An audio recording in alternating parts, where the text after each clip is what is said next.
Magandang araw mga par, wala nga palang pasok ngayon kaya naisipan na naman namin na bumili ng pamain para mamingwit. Pero bago ang lahat, ako pala si Japet. Ang tawag nila sa akin, Apit. Kaya samahan nyo kami mga par sa aming gagawin ngayong araw.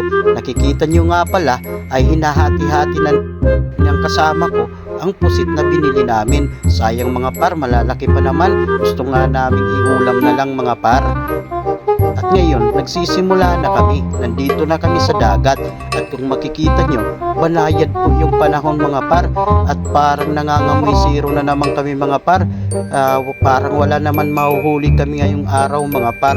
Ay inang, sayang ang pain.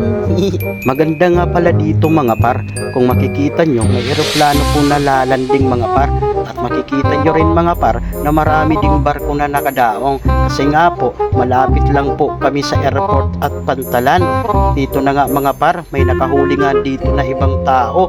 Yung nahuli po nila, talakitok yung mga par. Pero kami, sadyang minamalas kami par. Ang dami-daming isda, bakit parang ahas pa ang nahuli namin mga par. Kaya nagtawanan na lang kami sa mga panahon na yan mga par.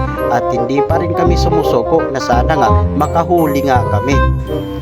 Siya nga pala mga par, dahil sa inip namin na hindi pa kami nakakahuli, nagpagalingan na lang kaming tatlong mga par kung sinong unang makakahuli, siya yung tatalon sa dagat.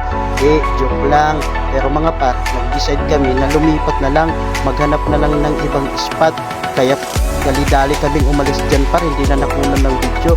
Pero dito par, bawi na lang tayo sa view par. Ang ganda pala ng view dito. Thanks for watching.